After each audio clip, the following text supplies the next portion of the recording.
السلام عليكم ورحمة الله وبركاته. يسعد كل أوقاتكم ويعطيكم الصحة والعافية.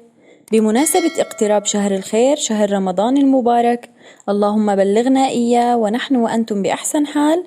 حبيت أشارك معكم وصفة طبق رئيسي لذيذ وسهل وسريع لشهر الخير: الدجاج المحشي بالفريك المفلفلة والمشوي بالفرن بتتبيلة خرافية، مع أسهل طريقة لعمل الفريك المفلفلة والمضمونة 100%. وصفة مميزة، خلونا نحضرها مع بعض.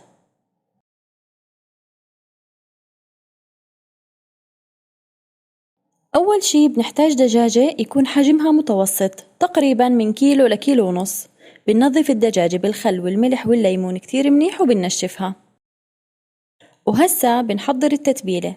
في إناء بنحط معلقة كبيرة من الملح، ونص معلقة كبيرة من البهارات المشكلة، ونص معلقة كبيرة من الكاري، وربع معلقة من البابريكا، وبنزيد عليهم نص معلقة كبيرة من بودرة البصل، وكمان نص معلقة من بودرة الثوم، ونص معلقة كبيرة من بودرة مرق الدجاج، وآخر شي رشة هيل مطحون.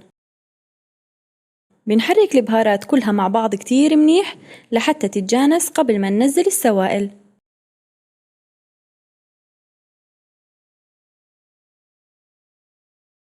بننزل عليهم 3 ملاعق كبار من اللبن، وكمان بنحط كمية ممتازة من دبس الرمان، تقريبا نص كوب، وبنزيد كمية ممتازة من زيت الزيتون، تقريبا ربع كوب، وبنزيد لهم معلقتين كبار من صلصة البندورة. بنحرك التتبيلة مع بعض كتير منيح لحتى تتجانس، وهيك بتكون التتبيلة صارت جاهزة. بنبدأ مباشرة بدهن الدجاج بالتتبيلة من كل الجهات ومن الداخل ومن الخارج.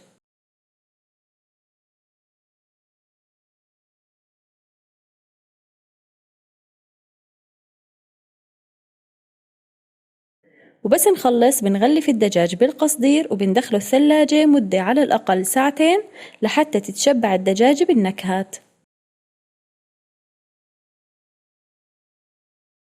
أما للفريكة ففي طنجرة على النار بننزل كمية ممتازة من زيت الزيتون، وممكن تستخدموا السمنة إذا متوفرة عندكم.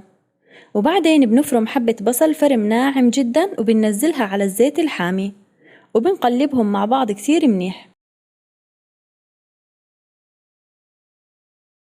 وبس تبدأ البصلة تذبل بننزل عليها كوبين من الفريكة المنظفة والمغسولة كتير منيح بالمي. بدنا نفلفل الفريكة بدون ما ننقعها، وبنبدأ نقلب الفريكة مع البصلة كتير منيح، وبنستمر بالتقليب مدة 3 دقائق تقريبا.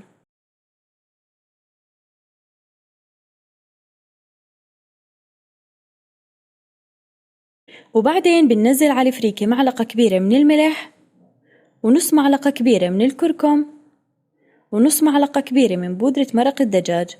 بنقلبهم مع الفريكة.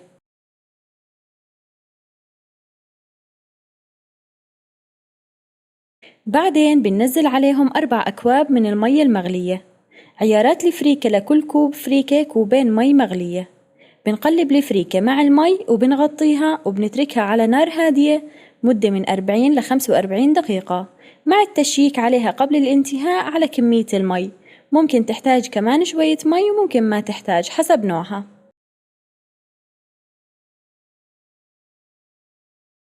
وبعد استواء الفريكة تماما اختياريا ممكن تنزلوا عليها علبة بازيلا جاهزة، بتعطيها نكهة مميزة. وممكن ما تضيفوها براحتكم، لكن نكهتها كانت لذيذة جدا مع الفريكة. وبنقلبهم مع بعض، وبعدين بناخد جزء من الفريكة لحشي الدجاجة.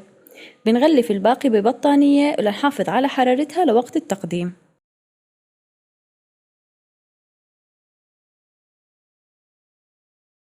بنزيد على حشوة الدجاج كمية من المكسرات المقلية المتوفرة عندكم، وبنقلبهم، ومباشرة بنبدأ نحشي فيهم الدجاجة. نحشي الدجاج من الداخل ومن بين الجلد واللحم ومن الظهر، ومن كل من المناطق المتاحة للحشي.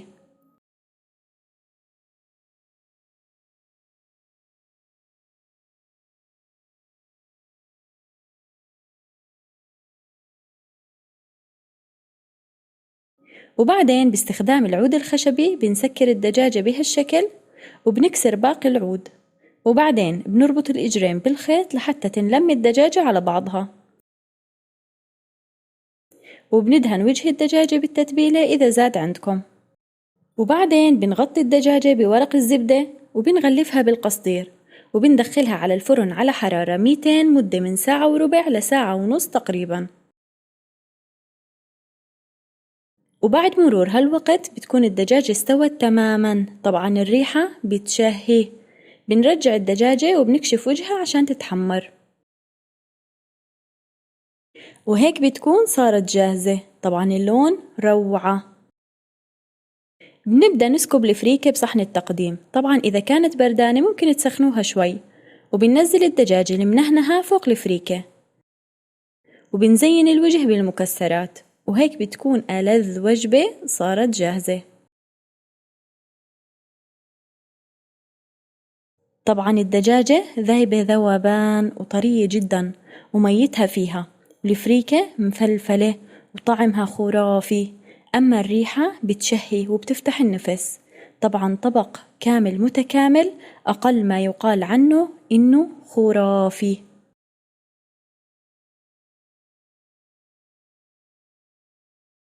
جربوه واحكموا بنفسكم، وبتمنى إذا أعجبتكم الوصفة وكنتوا جداد على قناتي ما تنسوا تدعموني بالاشتراك، وإعجابكم بالفيديو وتعليقاتكم الجميلة بتشجعني أستمر. بكبر فيكم وبدعمكم، ودامت سفرتكم عامرة ودمتم في حفظ الله.